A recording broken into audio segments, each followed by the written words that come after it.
We are very happy to have Calvin Chua as our participating artist, as well as our main presenter tonight, who will be sharing his ongoing research and exchange on architecture and urbanism in North Korea, and also have a glimpse of his latest work that is designed, developed specially for the winter program of CHATS, which is called Myeon-bang. So Calvin is the founder of an architectural practice, a studio called Spatial Anatomy, which is based in Singapore. And he's also an adjunct assistant professor at the Singapore University of Technology and Design. His main practice and keen research interest is in bridging design and geopolitics. He has led a series of research and capacity building programs on urban and economic development in the DPRK, officially known as the Democratic People's Republic of Korea, or commonly known as North Korea, over the past decade. So for this part, I will let Calvin to share more about his extraordinary journey and exchange firsthand in North Korea, Pyongyang, and also to present about the Myeon-bang project, which he described as a dramaturgical reproduction of a North Korean textile factory floor. So Calvin, should I pass the mic to you? And before you start, I think I'm also very keen on your choice of describing your latest project as a dramaturgical reproduction. Is it like a dramatization of an existing place, or how would you describe this kind of strategy in presenting your research? Over to you, Calvin. Let me share my screen now. I believe everyone can see my screen. So good evening, everyone. Thanks a lot, Sunny, for your kind introduction. So as mentioned by Sunny, I'll be sharing our exhibition piece titled Myeon-bang this evening. And to answer Sunny's question about the dermatological reproduction of a North Korean textile factory floor, right? I think that's perhaps I think that's a very good question for me to start the presentation, right? Where before I start, I'd like to mention that presenting an exhibition or a piece of research on North Korea is challenging, right, to say the least, given its particular context and lack of access on the ground. Any information presented can generate certain exotic preconceptions of the country and its people. So while the topic today is on North Korea, we hope to unpack more than that.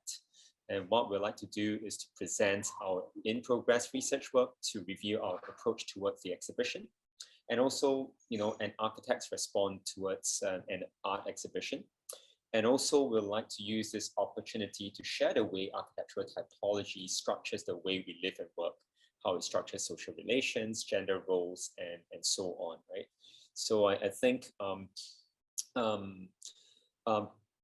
the idea of the reproduction of a factory floor actually goes more than simply reproducing it, but rather we want to use this exhibition as an opportunity to reveal the larger structures of the society in a relatively close country, and also to link it with how certain architectural spaces that we see around the world have been structuring certain social relations.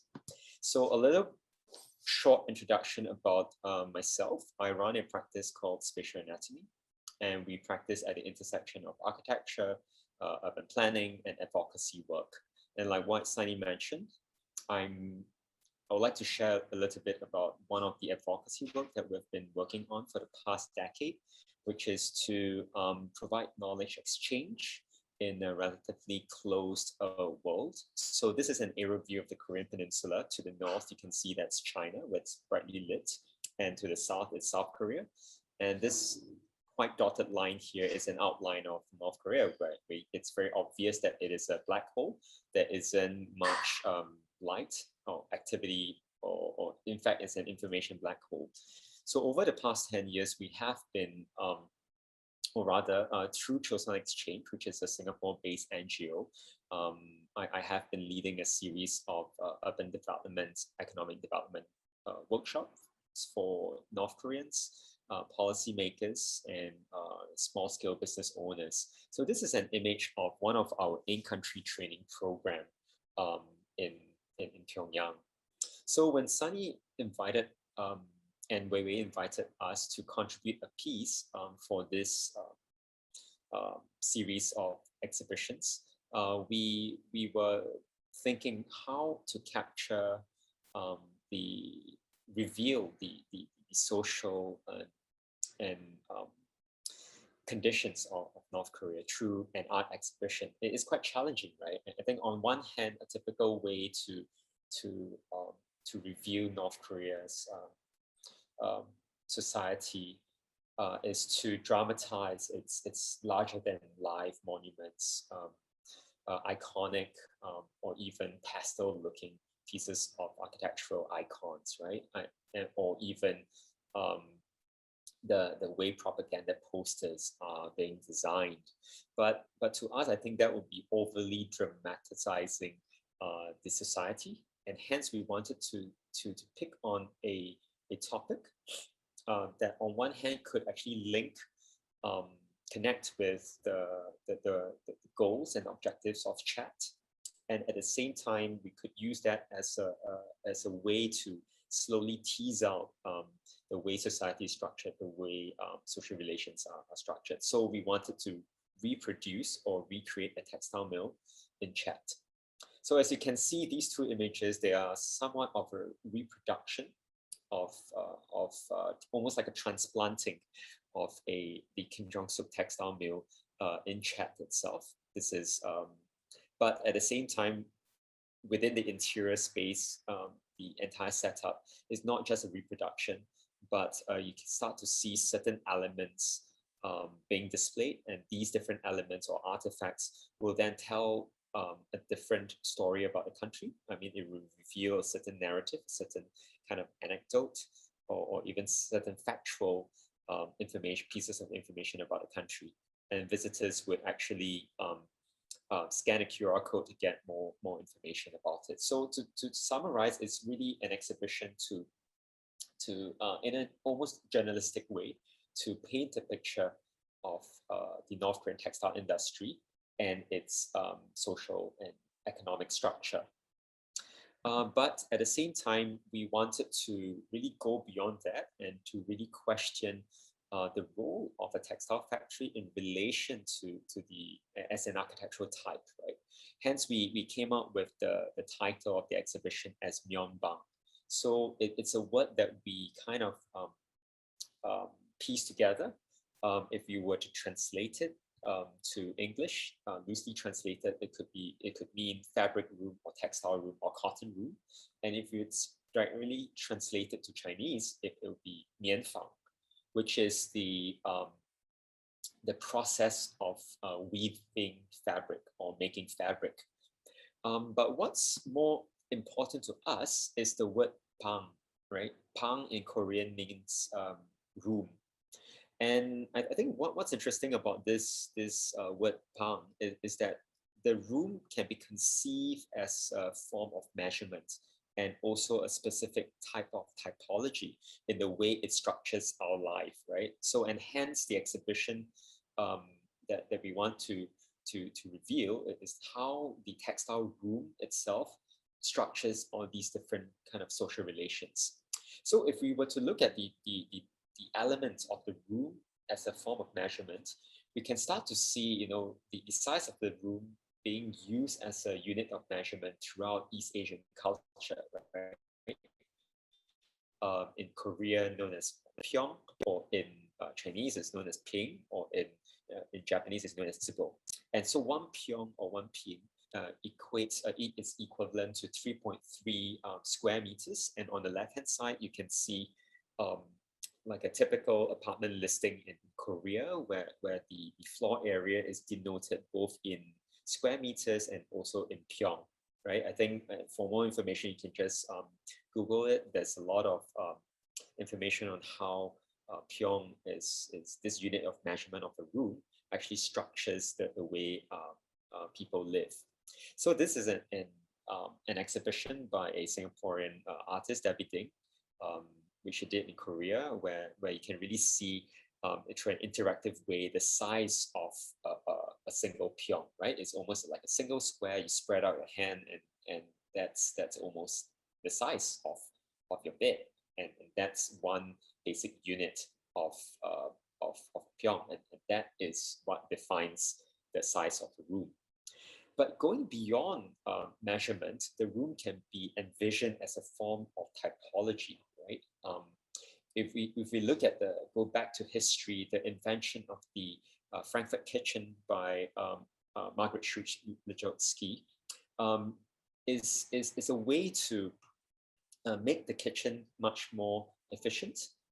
It is a way that to tailorize the entire functionality of the kitchen, and hence, you know, the movements of the bodily movements of the inhabitants were kind of studied and measured, and hence the Frankfurt kitchen became a typology that consists of all the key functions in the most compact way through body movements.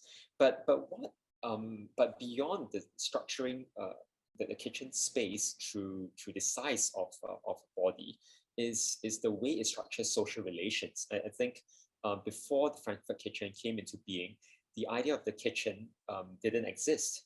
The kitchen could be used as a space for cooking, dining, and even living. So by inventing the Frankfurt kitchen, it provides a separate area away from the living room, and hence the housewife is able to have a clear separation between the need to do household chore and the time she has for leisure activities, right? And at the same time, because of the separation of the kitchen and the design of the kitchen as a most functional element, it allows the women to join the workforce. And if you fast forward 60 years, you can start, there are several scholars that looked into, you know, the living room as a form of factory. And this is the example of Taiwan, where the factory becomes a living room for, or rather the living room becomes the factory for small and medium enterprises, where housewives earn extra cash through working, through supporting small scale businesses from their living rooms. So the idea of the room then becomes this productive space, and we wanted to use the exhibition to reveal the textile mill as a productive space and as a way to structure certain kind of social relations. And the word Myeon-bang is also tied closely to the typology of spaces that determines the structure of city and also the social relations that gets played out in the city, right?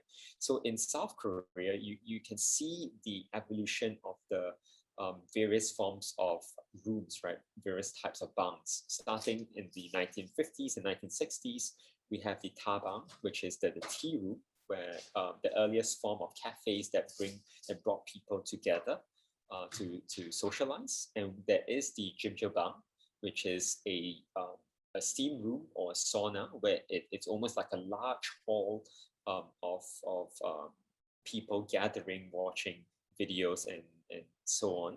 And there's a noraebang, which is a karaoke room, and the PC bang, which is the internet cafe. So to some extent, we felt that for Myeon-bang, it could be almost typologically a productive space, a social space that adds on to this discourse of the idea of rooms, urban rooms that can be distributed throughout the city, right? The productive spaces could actually be spread throughout the city. So these were some initial kind of collage images that we wanted to, that we kind of transplanted a production factory onto one of the floors of Chat, and also how we envision the the Myeon-bang, the installation, to be part of a larger fabric of the city, right? So that the space itself is not just simply a production space, but is an extension of the city. So in terms of our ground research, these are photos taken from Kim Jong-suk Textile Mill, the largest, or rather the most prominent textile mill in Pyongyang. This is a silk mill where they produce silk, and within this textile mill itself, you get to see different types of spaces. The workers, the majority are female workers. They actually live and work within this compound. That there's kindergartens for them for the kids to study at. There are also certain leisure activities, leisure spaces such as swimming pools, singing rooms, and so on. And the entire research for Myeon-bang firstly began by looking through some of my archival photos when I visited the textile mill back in 2018 and 2019. But more importantly, I think the ground, like what I mentioned at the beginning of the presentation, any research on North Korea will fall flat if one doesn't have on the ground research, right? So I think a lot of the nuances within Myeon-bang itself, the information that we wanted to present, originates from our on the ground kind of engagement and training programs that we have conducted over the past decade. So through Chosun Exchange, this is one of the Women in Business program, where a workshop leader trained a group of female entrepreneurs and middle-level managers in the F&B sector. And this is a typical kind of power pose that the lecturer is demonstrating to the participants. And there are also certain kind of interesting outcomes of the workshops. So this is this very first hipster cafe in Pyongyang called Kum Room, or Golden Ring Cafe. Is actually opened by one of the alumnus of our training program. So after attending the workshop, she went on to open a cafe and really learned what are some of the ingredients to allow her cafe to stand out from the rest of her competitors in Pyongyang. So what's interesting about this entire kind of process is we start to discover the role of women in North Korean society, right?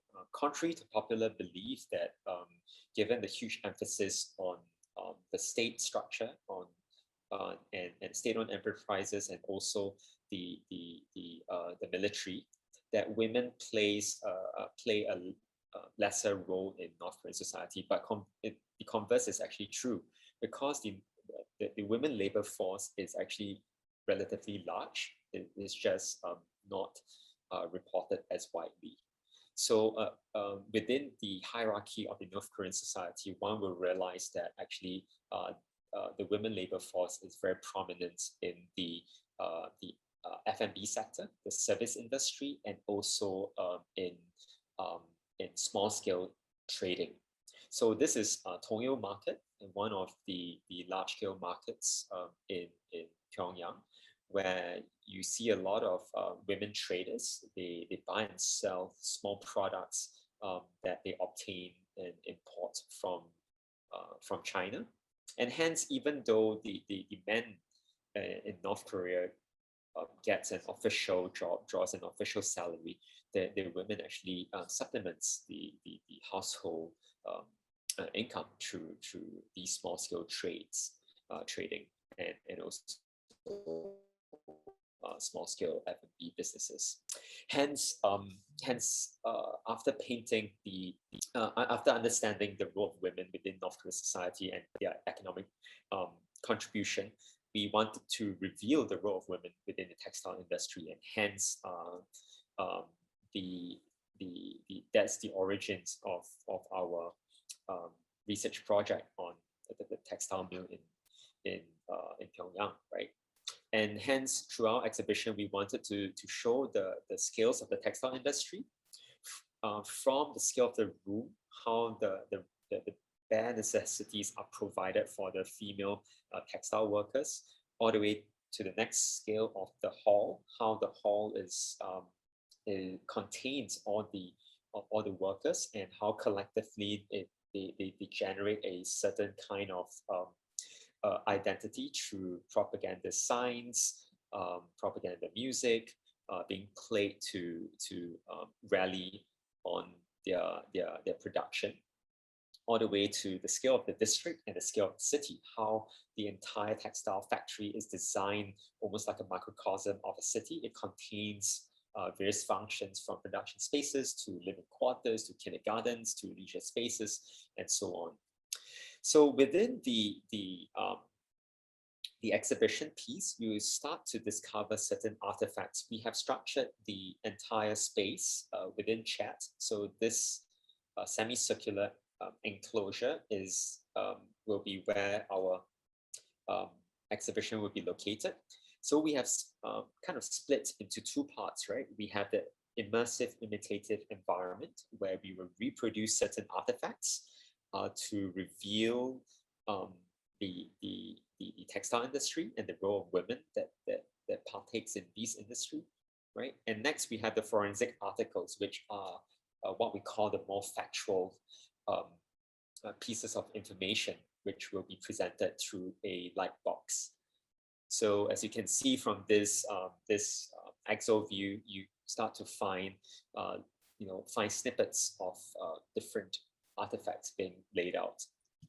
So this is still work in progress. We have close to 20 imitative elements distributed throughout the entire space, and around 12 forensic articles, which I'll share more. So these over the past 6 months, we have been producing all these different elements together with the curatorial team at Chat. So I'm just going to quickly scroll through some of the artifacts. I won't go into details.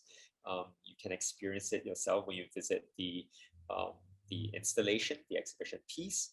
So starting with the corridor elevation wall, we wanted to place a typical propaganda banner to greet the visitors. And by scanning a QR code, you would be able to read the Korean text in English. There will be a translation.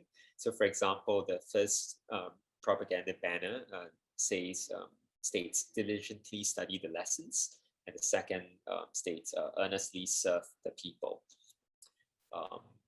And moving along the exterior facade, we have kind of replicated almost like the exterior facade of a production space of the textile mill by studying and replicating the scales of the tiles, and also creating large window opening with aluminum frames, which are typically where you can typically find a potted fake plant that's placed there, which is very typical of institutional and even residential buildings in North Korea, right?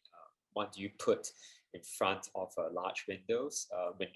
You put a fake potted plant as a way to decorate your house or your workplace, but at the same time to allow to ensure certain privacy of the interior space. Next, you start to discover certain elements such as the plaques that talks about when the building is being built, and so on. And this is the interior wall elevations, where you will also find discover various elements, right? Starting with a frosted glass panel on the left-hand side to mimic the frosted glass panel within the textile mill. The frosted glass panel ensures privacy and also prevents any form of destruction while allowing light to come through.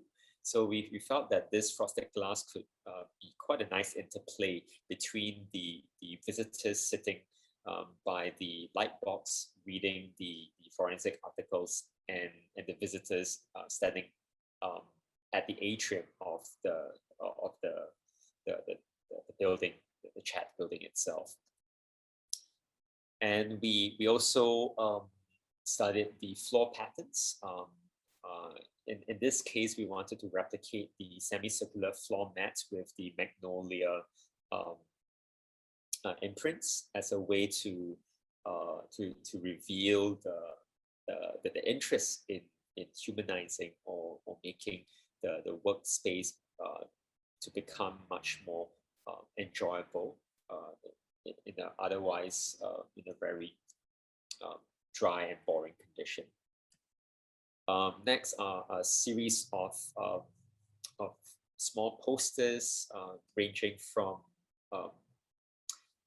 things such as propaganda of the import and export amount of the textile industry, the economic value that it generates, and we will be also playing a short video clip that talks about it is actually a short video or movie about an urban girl, a textile mill worker falling in love with one of the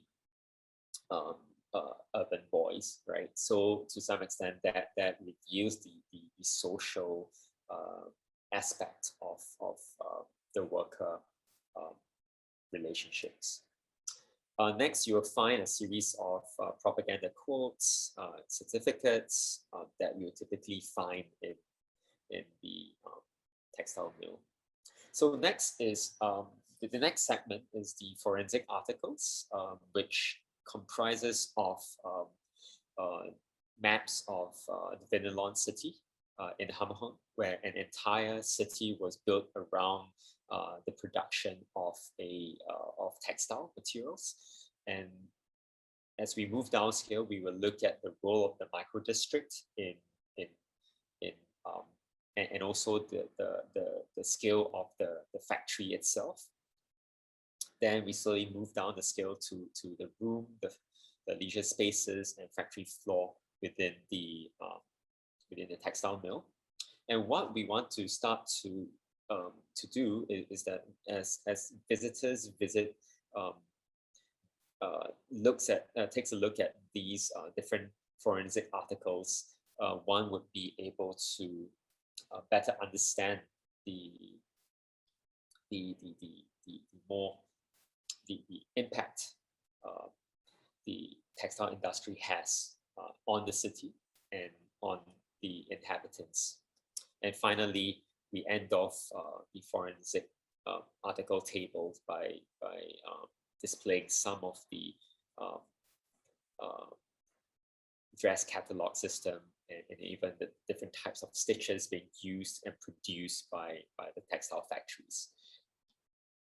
So I think to conclude, I think we see Myeon-bang not as an exhibition in isolation, but we feel that it is almost forming a trilogy of exhibitions.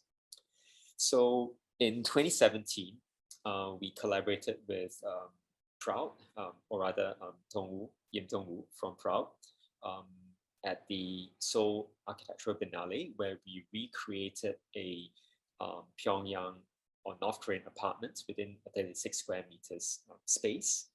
And in 2019, we recreated a dyeing or mall retail space in Singapore, where we recreated it, restaged it in Seoul again for the Seoul Biennale. And finally, in 2021, we are restaging a textile mill from North Korea in Hong Kong. So to some extent, these three different exhibition projects reveals our ongoing interest as architects in presenting certain position towards the kind of elements that we extract from all these different, I would say, conditions that we wanted to discuss. So in 2017, our exhibition was all about discussing the apartment. 2019, it was about the mall, the retail space, and this year we are looking at factory. And I think as architects, we cannot run away from the fact that, you know, every exhibition space that's given to us, we need to respond to it in a site-specific way. But at the same time, we need to reveal the conditions of the topic at hand that we want to transplant to a entirely new location. So in the case of the typical North Korean apartment, which was exhibited at the Dongdaemun Design Plaza, we really enhanced the condition of the room by subdividing it even more. Whereas in the case of social strata, which is replicating a mall in Singapore, in Dongdaemun Museum Village, we wanted to have a kind of dialogue with the informal village-like setting in this part of Seoul. And finally, for Myeon-bang, we had to respond to the exhibition space at Chat.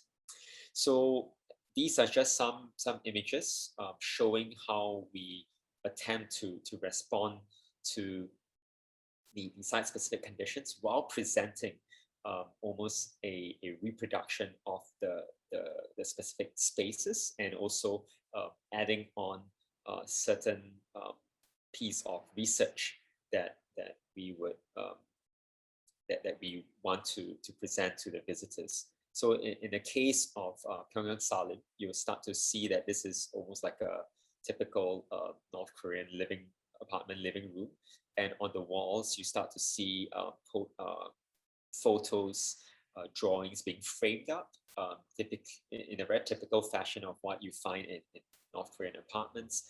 But instead of photos that are displayed, in place of them are actually like maps of Pyongyang. So each room that you move to, it shows the history of the urban transformation of Pyongyang, from the scale of the housing to the scale of the city, and so on.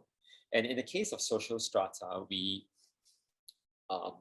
each of these elements reveal the different information of a strata mall in Singapore and the life that surrounds it. And we even provided like a little extension towards the outside, where it becomes a space for respite, and also a space for someone to smoke if one gets tired visiting the exhibition space. And finally, for Myeon-bang, we hope to again recreate a textile factory in North Korea within the space of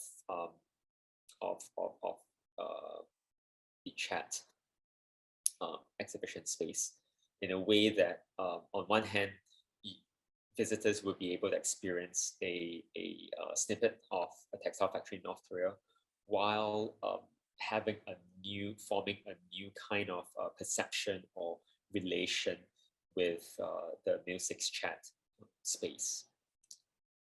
Thank you very much.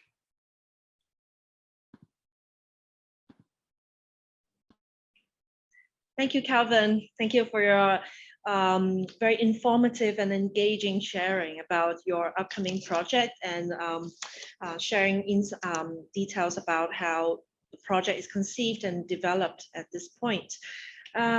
So I'm also very pleased to bring in our respondent, Dongwoo Yim from Seoul at the moment, to join us the discussion tonight.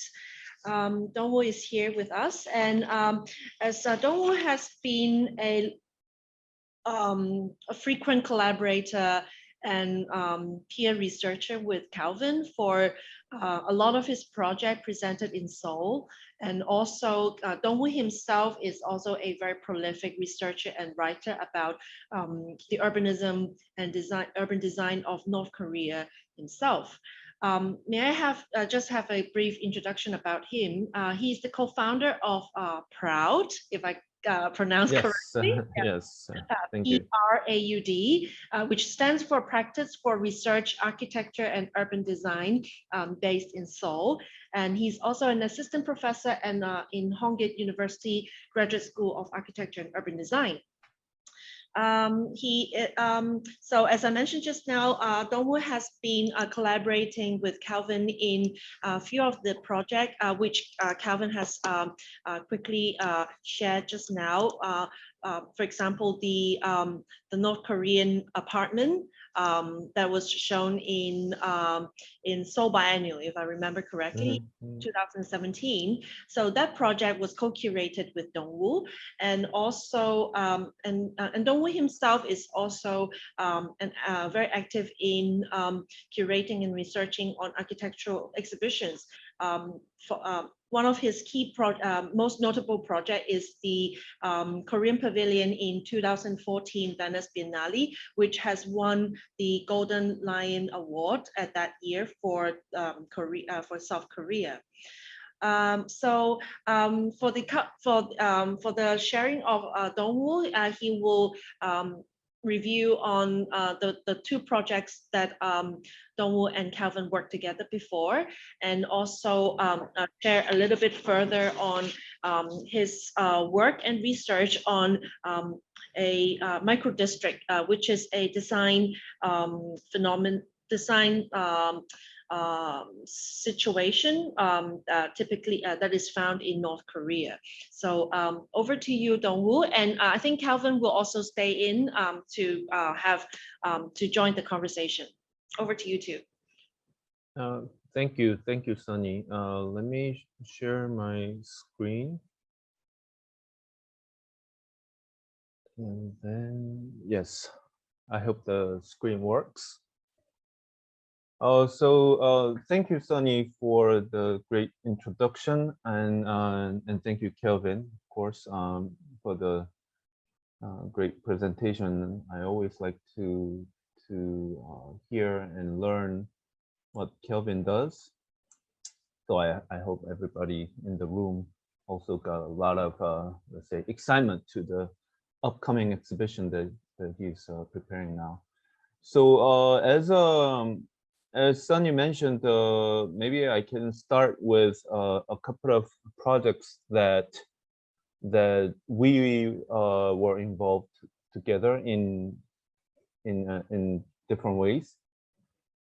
So Pyongyang Sallim, as Kelvin mentioned, is the project that we collaborated together to curate this exhibition and also design this exhibition and then produce all these contents and everything.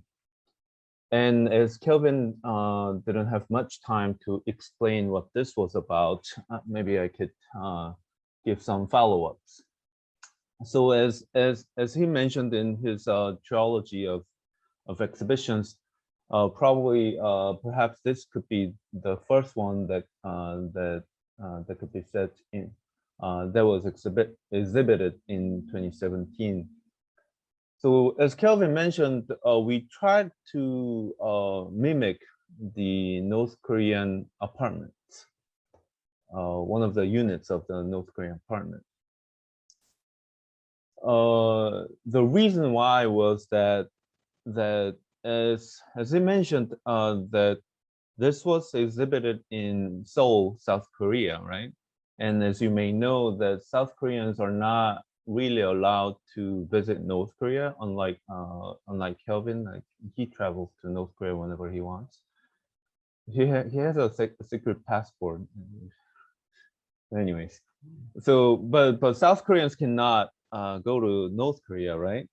So in a way, it exists, but for South Korean, does it really exist, right? It's kind of a mirage, right? I mean, you know that it exists, but you have never seen it, right? You only saw it through some news or some TV shows, whatever, but that's pretty much it, right? So we brought up this concept of model house, which is a very typical way of selling or pre-selling the apartment units in South Korea. I know that some countries do this as well, but the pre-sales is not really a typical way in general. But the pre-sales means that the developer sells the property even before it's really constructed. So when it's not constructed, how would people see it, right? So they just make a fake unit. That's how it's called model house, right? It's a fake because the actual unit doesn't exist. It's not constructed yet, but you just make like a replicate of it, right? So that people can go and see, and if they like it, they just buy it, right? So that's why we kind of come up with this model house idea that, okay, it's somewhat, maybe in the future it will exist, but at the moment we don't know, it doesn't exist. So we just have to make a fake room where South Koreans can somehow experience what the actual the reality will be of the one that always comes to us as a mirage, right? So that's kind of the overall idea of it. And obviously, because we are replicating what North Korean apartment has, on the left bottom, you'll see the photo that you can find from North Korean apartments. Kelvin also had a lot of chances to visit private apartment units in North Korea, so he also had some of the references that he himself had. So we kind of used those references and made all these couch or tables, frames, or furniture, those type of things made in China, and also some were made in Korea, but mostly in China. We didn't want to include any of South Korean products or materials because we thought that it is important to bring all these things either from North Korea or from China. So some of the elements were actually brought from North Korea, and many of the custom designed couch or table furniture were produced in China. They're quite expensive because it's custom made, right? But basically nobody's making a really crappy custom made couch, right? But we were actually making a really crappy looking couch, custom made couch, right? But anyways, those kind of things were the experiences that we had. I like this photo on the right hand side. This is an exhibition photo. I like it because I mean, as you can see from their images, they're very, let's say, they don't fit to the environment, I'll say, right? Their look is so modern, so contemporary, so fancy, whatever, and then the environment is so somewhat outdated, right? And also another kind of shot, like with all these TV. I mean, of course, we can get TV from South Korea. I don't know whether you know, but South Korea, we do have TV, right? So we can buy TV here, but we kind of brought that from China, so that that for South Koreans, everything has to be look exotic in a way, right? So something that you may not see casually in South Korea, right? So that's kind of the thing that we wanted to create. As you can see on the background, on all these walls were filled with all these either research contents or this type of documentation of North Korea.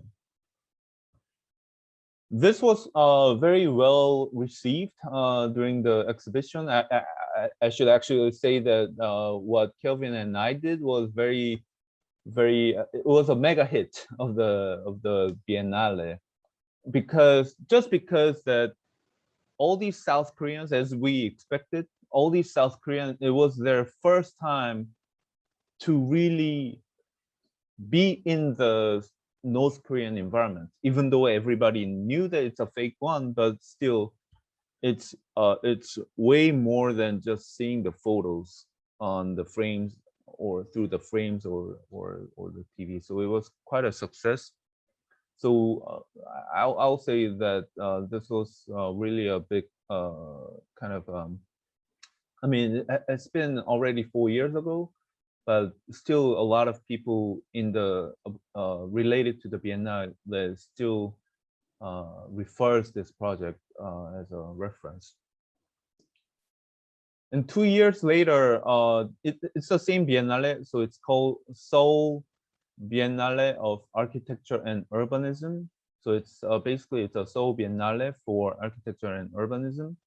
So the first Seoul Biennale was in 2017.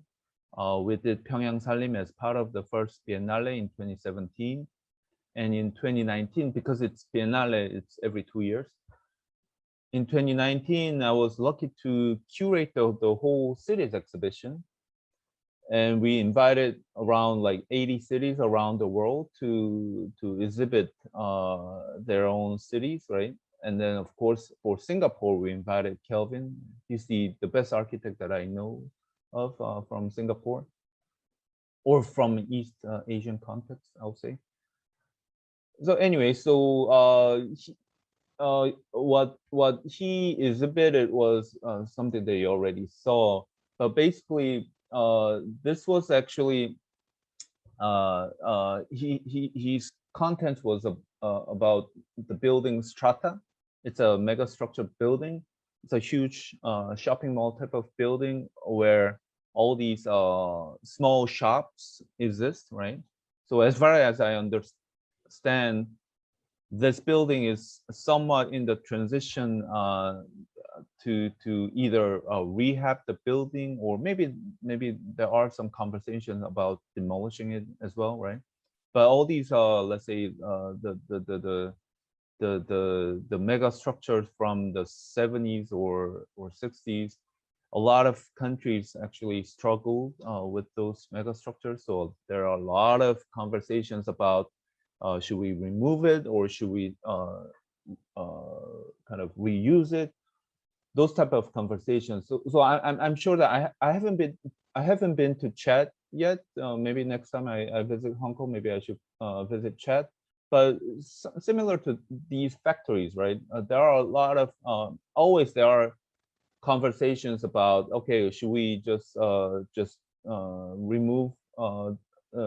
remove all these factories and then build something new, or should we reuse these type of mega structures or factories, right? So this conversation also happens in Singapore as well. So he proposes, so there the room that was given for this exhibition was really small. So he tried to make some those an environment that recreates all these small shops that you can find. So that's how he recreated the room, right? So as he mentioned, there's some kind of a lineage, let's say, idea throughout these exhibitions.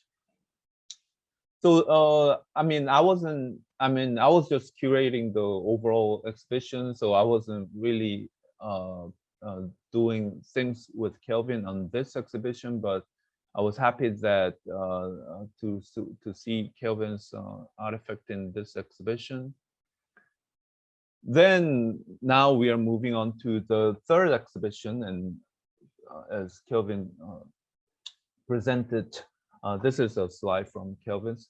So I'm also glad to see his let's say a third exhibition, also related to what I'm super interested in. These two topics. He mentioned about the title is Myeon-bang, but if we rephrase Myeon, the textile, into production, right? then it's basically production and room, that the two words that I'm really interested in. So as you already know, that this is like the contents that he's providing is related to North Korean context, right?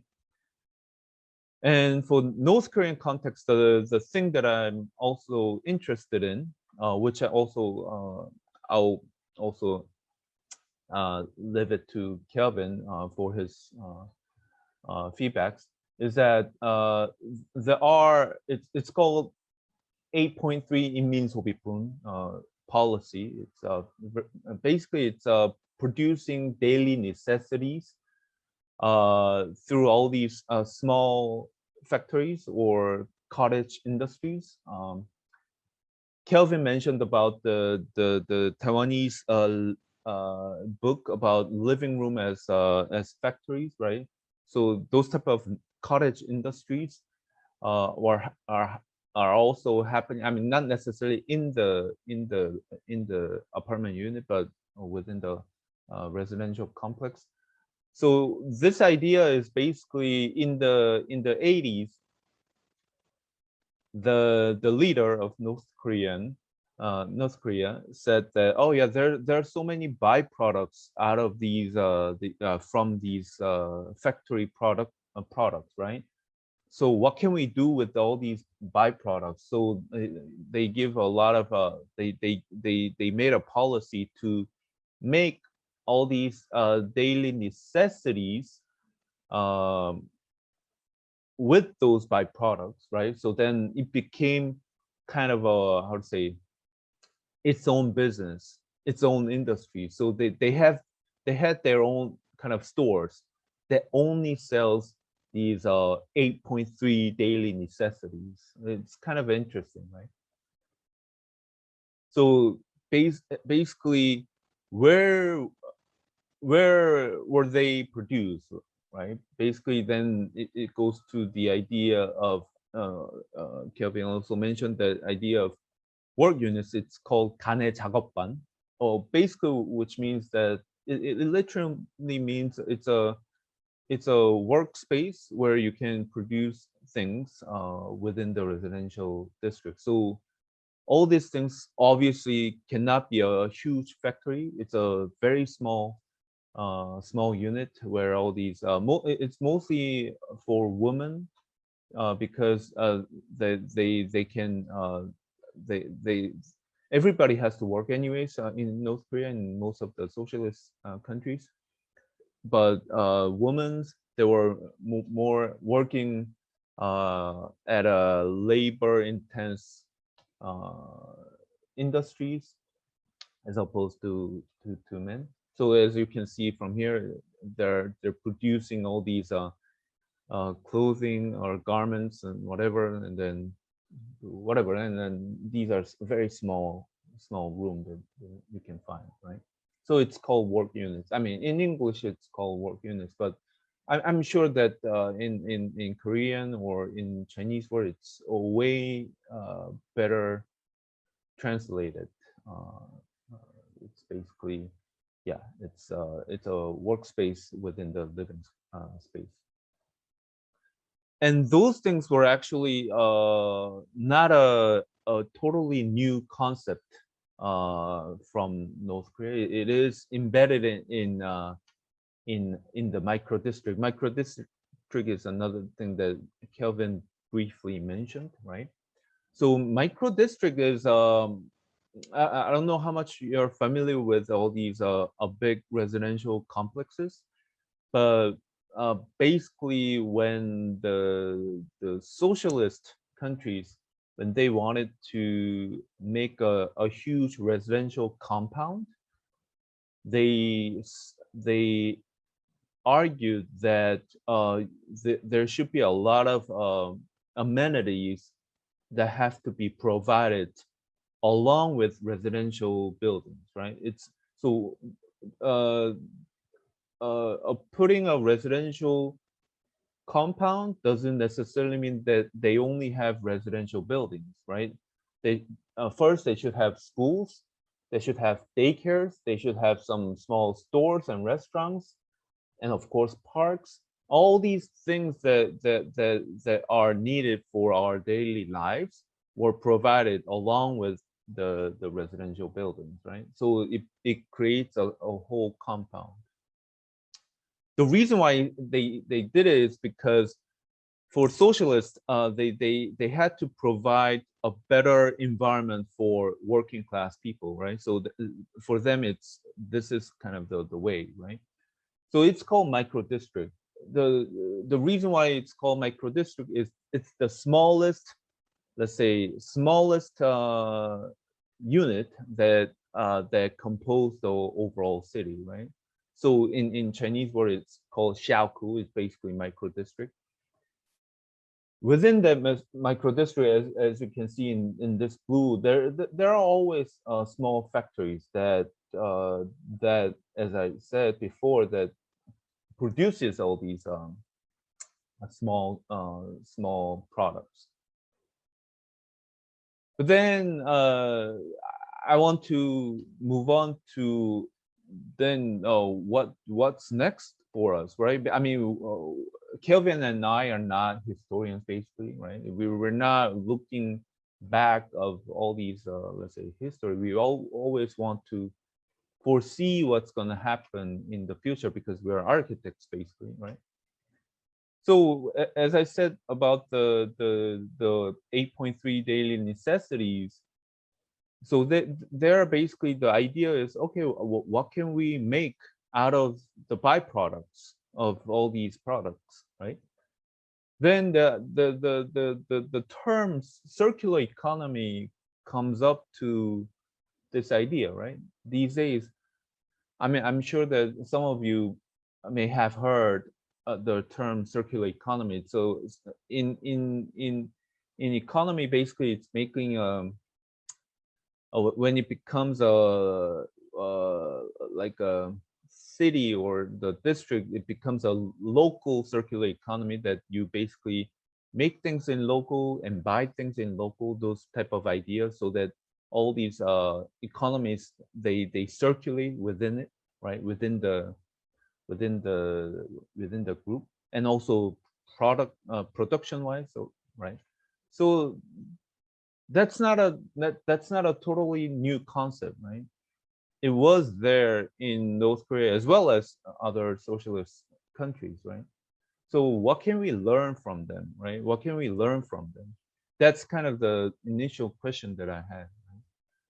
The interesting thing is that, oh yeah, I mean, as I showed in the micro district, right? Micro district, everything is very similar to the Western world, or at least in South Korea. In the residential compound, we do have schools, we do have daycares, we do have stores, we do have playgrounds, but we don't have factories in the residential compound. But what's the model of having factories with living? That's kind of the something that comes up to our mind when you see Kelvin's Myeon-bang, right? And then so within this idea, we also did a small exhibition in Seoul, like Factory for Urban Living. How can factory be correlated to the living? That's kind of the initial idea. So basically, the probably in the future, the living and the factory can merge, but it's not something about this that we don't have to merge with all these like dirty dust like huge factories, right? We don't have to be scared about it, right? We're living in a more technology advanced society. We're talking about the fourth industrial revolutions, right? Things are automated, and then factories are becoming smaller and more of a micro production is coming to the city environment. I'm sure that Hong Kong has way more kind of advanced ideas of producing things within the city, because it has to there are certain things that needs to be produced within the city, right? Now it's not about the question. It's not the question about should we include production in our city or not. I think we are already entering in the era where we have to live within this production, right? So so within the idea that production urbanism, with this some exhibitions and publications, but basically the term or the keywords that I really wanted to discuss and also want to discuss with Kelvin as well as bring up to the audience today is this two keywords like production and room, right? So as Kelvin mentioned, he mentioned about the room, the importance of the room, and he briefly mentioned about South Korean context or Korean context, but I think it's basically like the global or at least Asian phenomena that the room, there are so many different types of a room that basically let's say distributes programs or functions of the city within the city, right? And then basically it's probably a lot of let's say different types of a room compose a city maybe in the future, right? And then one of the rooms could be production, as Kelvin mentioned, right? So I think this is the exhibition itself obviously will be will be filled with all these contents of North Korean factories and what kind of typologies they have and so ever. But at the same time, the exhibition itself, I think, raises a question: can a room like the exhibition room, can that room be the actual production room, right? And then what will be the future model of that transform the city, right? So that's kind of the let's say my brief reaction to Kelvin. But so anyway, so the initial and the most let's say important question that I have to Kelvin is that so when you design this this room, maybe you can explain more about the room, because I don't really know what was the restrictions of the exhibition or the space, but I kind of assumed that you decided to make a room, right, rather than the room was given. So if you could explain why the room is important, and then going beyond this exhibition, you also briefly mentioned about the production room, right? Can they be like the urban program that can be distributed in the city, maybe in the future, right? Cool. Thank you very much, Dongwoo, for your sharing. And it's almost like a follow-up to my presentation, and it's like a sequel. I guess you asked a very good question, right? Why the room? And you have rightly pointed out or assumed that that the room is actually designed and created by us rather than assigned to us by Chat. I think there are the two ways to look at it. Firstly, I think we didn't want our exhibition to be just simply an object or a series of art pieces or even design pieces or architectural posters and so on. It would be too boring. I think we wanted it to be an experience. And I guess as designers, as architects, I think we always want to intervene within a given site context, right? And we felt that perhaps a semicircular room was the best way to respond to the second level floor plan of chat exhibition space. But at the same time, by enclosing it into a room, it does two things. Firstly, it starts to frame a semicircular corridor, and that corridor somewhat recreates the corridor in a factory, in a North Korean factory. It also provides an external facade of the factory. And as you enter the semicircular room, you find yourself being enclosed within the production room, right? So by the very simple creation of a semicircular room, or rather by placing the wall in that manner, we start to create 3 to 4 different layers of experience: the corridor, the external facade, the room, and the room's relationship with the atrium of chat. So it was really an architectural move to create a room. And secondly, I think it relates to the whole discussion of room, like what you said, right? Production room. You can just swap the word Myeon with production. And at the end of the day, the why room? It's because I think if you look at the history of architecture, the room is the most fundamental unit of measurement in terms of structuring our daily lives, be it our working space or living space. Leisure space is always down to the singular room. So hence the room would then become this repository of information about the North Korean textile industry.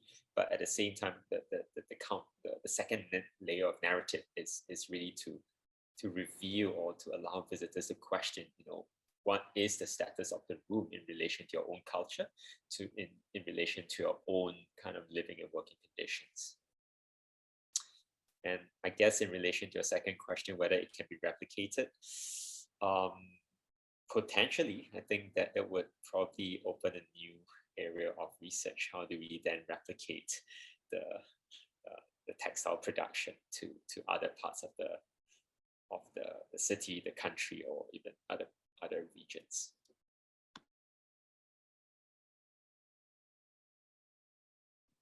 Sorry, Dongwoo, I think you're on mute. No, I was murmuring. No, I was maybe something that when you have a chance to go back to North Korea and then conduct the workshops or the seminars that you have been doing for many years, maybe something that you can also develop with them, right? Because I think that we have discussed this many times in other contexts, but I think a lot of especially for Western point of view, a lot of common mistakes that we have is that always all these let's say North Korea or socialist countries, they're super outdated, super kind of they need to be developed furthermore, whatever. But I think there are some good elements that we can always learn, right? It might have not worked in the 20th century because of all these mass production, whatever, but if some of the ideas might work in the 21st century with better technologies, whatever, right? So maybe that's something that also North Koreans should be aware of, right? Yes, indeed. I think the another way to look at it is we need to look beyond the propagandistic information that's coming out from the country, right? Like, and hence I think any research on North Korea is always clouded by this level of propaganda. And I think if you start to peel away the layers, I think we could start to point certain valuable forms of urbanism, or forms of production spaces, or even social spaces that can be found in the country. Yeah. Hi, Sunny. Hi, both. Hi, Calvin, and hi, Dongwoo. Thank you so much to both of you for your exchange and valuable sharing. I just want to quickly respond to Dongwoo's question and Calvin's response just now. I think what this pavilion is going to show at chat is exactly is a process and also an attempt to peel off, the shells and also our preconceived biased view on these propaganda image or very essentialist image of North Korea, its space, and down to pointing out the use of colors, materials, or and images through this pavilion. I know that Calvin, you and your team has been working hard on selecting information for giving extra annotations and information for to highlight in the pavilion to give further context and explanation on why these design elements has been used, or if down to color, down to material, down to the shape of the tiles, these kind of design elements, which is also give another layer of insights for the general public to understand more, not beyond as a propaganda tool, but also as their design or social or value that is perceived by the people there. We still have about 8 minutes to wrap up, but we do have a question from the floor that I want to bring it up to both of you. This audience, he is asking, he's curious to know if both of you have tried comparing or could compare factory typologies in the Chinese context, and how may these typologies differ? I think in Dongwoo's response, you have also brought up micro-district, and also in Chinese context, I would say is similar to Xiaoqu, small micro-districts in China. There's also a similar concept that combine different kinds of public facilities and social facilities within the residential complex. So would Calvin or Dongwoo want to add on a bit on this? I guess maybe I can share a little bit about the difference between Chinese and North Korean micro-districts. Then maybe Dongwoo can share a little bit about the idea of micro-district itself, right? And I'm sure in your production, your upcoming publication deals with that, and also your own research on micro-districts can shed more light on that. But I guess based on my own kind of on-the-ground observations, I would say the main difference between the factory typologies in China and in North Korea is really a question of scale. I think if you look at the Xiaoqu, it's really you can see blocks and blocks of residential slabs replicated. Right? If you look at traces of these Xiaoqus in Beijing, you can really understand the scale. Whereas in the case of North Korea, it's definitely it's a much smaller scale. If we are talking about the textile factory, I think you see a few residential slab blocks being composed in a more livable way, whereas in the Chinese model, it's really replicating almost like infinitely. But of course, if you look at the Vinalon city in Hamheng, the scale of the factory is huge. It's like almost an entire district in the city was crafted, was defined as the production for this miracle material. So Vinalon is actually a type of material which the North Korean state deemed as a miracle material that is kind of waterproof, fireproof, and so on. And in the 60s and 70s, they really ramped up production of Vinalon. And an entire district was created to produce the linen long. But again, I think this is a one-off example. I think the scale-wise, it's in terms of North Korean factory, it doesn't have the same level of industrial output or industrial activities compared to Chinese factories. I mean, to be honest, I cannot say that I'm a right person to talk about Chinese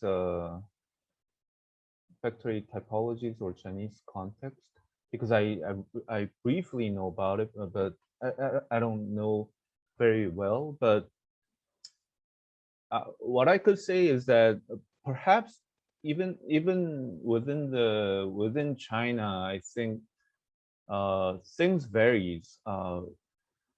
The range of the typologies will be super wide, especially in China. Like I haven't been, but like Guangzhou, like I've heard that, or Shenzhen, like that's like the future factory of the world, right? But so I just imagine the scale of it, right? That probably is a unprecedented scale that I could imagine, right? Whereas I stayed in Hangzhou for 2 months or something.